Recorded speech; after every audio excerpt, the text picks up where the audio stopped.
সুপ্রিয় দর্শক, আসসালামু আলাইকুম। আপনাদের সবাইকে স্বাগত জানাচ্ছি। এখনকার আলোচনা আপনাদের সঙ্গে আছি আমি সিরাজুল ইসলাম। দর্শক, ইরানের সাথে আমেরিকার চুক্তির ভেতর দিয়ে মার্কিন সাম্রাজ্যের পতন শুরু হলো কিনা, এই প্রশ্ন তুলেছেন খোদ মার্কিন সাংবাদিক টাকার কার্লসন। শুধু তাই না, মার্কিন সিনেটের পররাষ্ট্র সম্পর্ক বিষয়ক কমিটির সদস্য জিন শাহিন তিনি সুস্পষ্ট করে বলেছেন, ইরানের সাথে চুক্তির মাধ্যমে প্রেসিডেন্ট ডোনাল্ড ট্রাম্প আমেরিকাকে প্রকৃতপক্ষে আত্মসমর্পণ করিয়েছেন। প্রশ্ন হচ্ছে, আসলে মার্কিন সাম্রাজ্যের পতন শুরু হলো কিনা এবং আমেরিকা সত্যি সত্যি ইরানের কাছে আত্মসমর্পণ করলো কিনা। এই প্রশ্নগুলোর জবাব খুঁজতে গেলে প্রথমে আমাদের নজর দিতে হবে এই যে চুক্তি হলো আমেরিকা এবং ইরানের মধ্যে, এই চুক্তিতে কি বলা হয়েছে। আমি একই সাথে আপনাদের কাছে আরেকটি তথ্য জানিয়ে রাখি। টাকার কার্লসন তিনি বলছেন 1956 সালে সুয়েজ সংকটের ভেতর দিয়ে ব্রিটিশ সাম্রাজ্যের যেভাবে পতন ঘটেছিল, তেমনিভাবে ইরানের সাথে চুক্তির মাধ্যমে মার্কিন সাম্রাজ্যের পতনের শুরু হলো। আসলে কি তাই? আপনারাই বা কী মনে করছেন? সুপ্রিয় দর্শক, এই বিষয়গুলো নিয়েই আমি আজকের ভিডিওতে একদম পুঙ্খানুপুঙ্খ ব্যাখ্যা করার চেষ্টা করব। যথেষ্ট বিস্তারিত বলবো। আশা করি আপনারা শেষ পর্যন্ত সঙ্গে থাকবেন। আর ভিডিও ভালো লাগলে লাইক কমেন্ট শেয়ার করবেন এবং চ্যানেলটি সাবস্ক্রাইব করে সাথেই থাকবেন। দর্শক, চলুন মূল আলোচনায় চলে যাই। মূল আলোচনা মার্কিন সাংবাদিক, তিনি ফক্স নিউজের একসময় বেশ বিখ্যাত সাংবাদিক ছিলেন, টাকার কার্লসনের বক্তব্য দিয়ে। তিনি বলছেন, ইরানের সাথে আমেরিকা যে চুক্তি করেছে, এই চুক্তির মধ্য দিয়ে মূলত মার্কিন সাম্রাজ্যের পতন শুরু হলো। তিনি একই লেখায় বা একই বক্তব্যে বলেছেন যে 1956 সালে সুয়েজ সংকট যে শুরু হয়েছিল, এই সুয়েজ সংকটের ভেতর দিয়ে ব্রিটিশ সাম্রাজ্যের যেভাবে পতন শুরু হয়েছিল, তেমনিভাবে ইরানের সাথে চুক্তি করে আমেরিকা তার মার্কিন সাম্রাজ্যের পতন শুরু করলো। একই সাথে পররাষ্ট্র সম্পর্ক বিষয়ক সিনেট কমিটির সদস্য জিন শাহিনও বলছেন, আমেরিকা প্রকৃতপক্ষে ইরানের কাছে আত্মসমর্পণ করেছে। এখন এই দুটো বক্তব্যকে যদি আমরা বিশ্লেষণ করতে যাই, তাহলে আমরা কি দেখব? এই জন্য ইরানের সাথে আমেরিকার যে চুক্তি হলো, এই চুক্তির দিকে আমাদেরকে যেতে হবে। তবে তার আগে একটু বলি, মার্কিন প্রেসিডেন্ট ডোনাল্ড ট্রাম্প এই সমস্ত সমালোচনার জবাবে তিনি কি বলছেন। তিনি তো কয়েকদিন চুপ ছিলেন। তিনি গত রাতে যা বলেছেন তা হচ্ছে এই, যে যারা এই চুক্তির সমালোচনা করছেন তারা হয় হিংসুটে, না হয় খারাপ মানুষ, না হয় বোকা। তার মানে তিনি এই চুক্তির পক্ষে ভীষণভাবে দাঁড়ালেন, এই চুক্তিকে তিনি সিরিয়াসলি ওন করছেন। প্রশ্ন হচ্ছে তাহলে ইরান যে সংশয় পোষণ করছে, সন্দেহ করছে এই চুক্তি আসলে শেষ পর্যন্ত ডোনাল্ড ট্রাম্প বাস্তবায়ন করবেন কিনা, তার কি হবে? ডোনাল্ড ট্রাম্পের আপাতত এখন যে অবস্থান, তাতে বোঝা যায় যে তিনি এই চুক্তি শেষ পর্যন্ত সংরক্ষণ করবেন এবং এই চুক্তি তিনি বাস্তবায়ন করবেন। তিনি এই চুক্তির ভেতরে আমেরিকা এবং সারা বিশ্বের শান্তি, সমৃদ্ধি এবং আন্তর্জাতিক বাজারে তেলের যে দাম, সামগ্রিকভাবে সারা বিশ্বের মানুষের স্বার্থ দেখছেন। যদি তাই হয়, তাহলে তিনি সর্বশেষ পর্যন্ত এই চুক্তি সংরক্ষণ করবেন। এমনকি মার্কিন প্রশাসনের ভেতরে যে ফাটল দেখা দিয়েছে, সেই ফাটল প্রসঙ্গেও তিনি কয়েকজন মন্ত্রীকে, যুদ্ধমন্ত্রী সহ কয়েকজন গুরুত্বপূর্ণ ব্যক্তিকে প্রশাসন থেকে সরিয়ে দিতে প্রস্তুতি নিয়েছেন, কিন্তু তিনি এই চুক্তির পক্ষ ত্যাগ করেননি। আমি চমৎকার আর একটা তথ্য জানিয়ে দিই। এই চুক্তিতে সই করেছেন পাকিস্তানের প্রধানমন্ত্রী শেহবাজ শরীফ।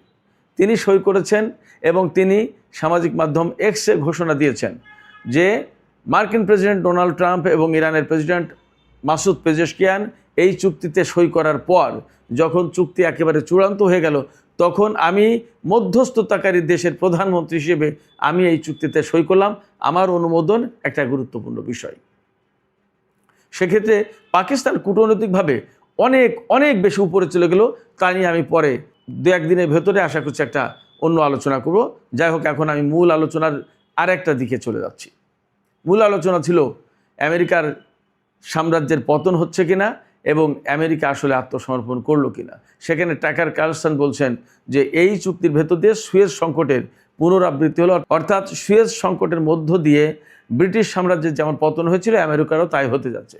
এখন প্রশ্ন হচ্ছে সুয়েজ সংকটটা কি ছিল? আমরা সবাই জানি মধ্যপ্রাচ্য থেকে তেল গ্যাস নিয়ে বা মধ্যপ্রাচ্যের সাথে যোগাযোগ বা এশিয়ার সাথে যোগাযোগ যদি অনেক ঘোরা পথ এড়িয়ে সহজে করতে হয় ইউরোপ এবং আমেরিকার, তাহলে আটলান্টিক সাগর দিয়ে ভূমধ্য সাগর দিয়ে যদি মধ্যপ্রাচ্য অর্থাৎ ভারত মহাসাগর, লোহিত সাগর হয়ে ভারত মহাসাগরে যাওয়া আসা করা যেত তাহলে সহজ হতো।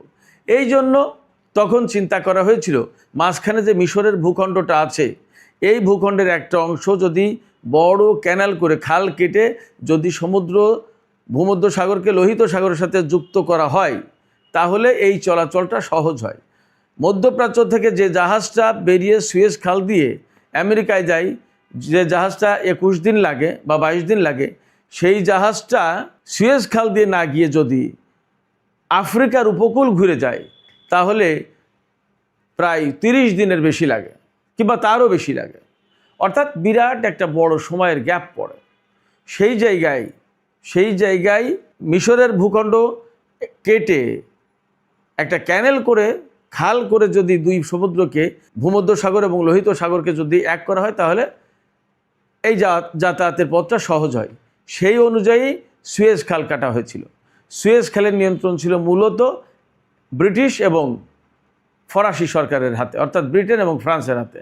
তখন তারা কিন্তু খুব বড় শক্তি। কিন্তু 1956 সালে মিশরের প্রেসিডেন্ট জামাল আব্দুল নাসের এই সুয়েজ খালকে একেবারে আকস্মিকভাবে বলা যায় জাতীয়করণ করে, অর্থাৎ এই খাল মিশরের হাতে থাকবে, মিশর ছাড়া আর কারোর কাছে থাকবে না, এর কন্ট্রোল মিশরের হাতে থাকবে, যেমন এখন ইরান হরমুজ প্রণালীকে কন্ট্রোলে নিয়েছে। এই কথা বলার পর ইসরায়েল, ফ্রান্স এবং ব্রিটেন তারা তিনজন ষড়যন্ত্র করে পরিকল্পনা করে মিশরের বিরুদ্ধে যুদ্ধ শুরু করে। এই মিশরের বিরুদ্ধে যুদ্ধ শুরু করার পর যখন মিশর অনেকটা বিপাকে, কারণ ফরাসি, ব্রিটিশ এবং ইসরায়েলি শক্তি, তিন শক্তির মিলিত বাহিনীর বিরুদ্ধে মিশরের পক্ষে টিকে থাকা কঠিন। এই সময় আমেরিকা এবং রাশিয়া দুই শক্তি এক পক্ষ হয়ে ব্রিটেন এবং ফ্রান্সকে হুমকি দিল এবং এই হুমকির ফলে ব্রিটেন এবং ফ্রান্স যুদ্ধ বন্ধ করতে বাধ্য হলো, ইসরায়েলও পিছু হটল। এরপরে এই সুয়েজ খালের নিয়ন্ত্রণ মিশরের হাতেই থাকলো। এই সময় এই যে মার্কিন এবং সোভিয়েত ইউনিয়নের হুমকির মুখে ব্রিটেন এবং ফ্রান্স সরে গেল, এই যে সরে যাওয়া, এই সময় একটা চুক্তি হলো সুয়েজ খালকে মিশরের হাতে দেওয়ার ব্যাপারে। এই চুক্তি এবং এই ঘটনার পর থেকে ব্রিটিশ সাম্রাজ্য প্রকৃতপক্ষে একেবারেই তার অবসান ঘটে গেল বলা যায়। তবে এখানে আমি আরেকটু বলি, ব্রিটিশ সাম্রাজ্যের সবচেয়ে বড় ধাক্কা লেগেছিল 1947 সালে। ব্রিটিশ থেকে ভারত এবং পাকিস্তান স্বাধীন হলো, ভাগ হলো। এই যে ব্রিটেনের শাসনের আধিপত্য শেষ হয়ে গেল ভারতীয় উপমহাদেশে, এটা ছিল ব্রিটিশ শাসনের জন্য সবচেয়ে বড় ধাক্কা। এরপরে সুয়েজ খালের এই ঘটনা ব্রিটিশের জন্য। এরপরে 1997 সালে হংকংকে চীনের হাতে হস্তান্তর করে ব্রিটিশ সাম্রাজ্যের বলা যায় যে শেষ, একেবারে অধঃপতনের শেষ পেরেক ঠুকে দেওয়া হলো। তো সুয়েজ খালের ঘটনার প্রেক্ষাপটে ব্রিটেনের মূলত যে সাম্রাজ্যবাদী শক্তি ছিল ব্রিটেনের, সেই শক্তির মূলত অবসান ঘটে গেল। টাকার কার্লসন বলছেন ইরানের সাথে আমেরিকা যে চুক্তি করলো মূলত তাই হলো, কারণ এই সময় হরমুজ প্রণালী পৃথিবীর সবচেয়ে, সুয়েজ খালের চেয়েও বেশি গুরুত্বপূর্ণ আপনার এই হরমুজ প্রণালী। এই হরমুজ প্রণালীকে যখন ইরানের হাতে তুলে দেওয়া হচ্ছে এই চুক্তির মাধ্যমে, তখন টাকার কার্লসন এইভাবেই ভাবছেন যে মার্কিন সাম্রাজ্যেরও পতন হলো।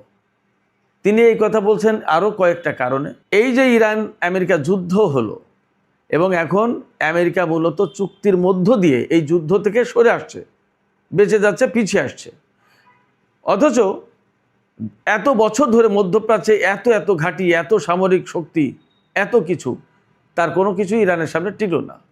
সাথে ইসরায়েল থাকলো, তারপরেও পারলো না। তার মানে ব্রিটিশে টাকার কার্লসন এখানে বলছেন যে বিশ্বের সবচেয়ে বড় বাহিনী, সবচেয়ে বেশি অর্থায়ন করা হয় যে বাহিনীকে, সেই বাহিনী ইরানের সাথে পারলো না এবং না পারার কারণে এখন চুক্তি করে পিছিয়ে আসতে হচ্ছে মান সম্মান বাঁচানোর জন্য।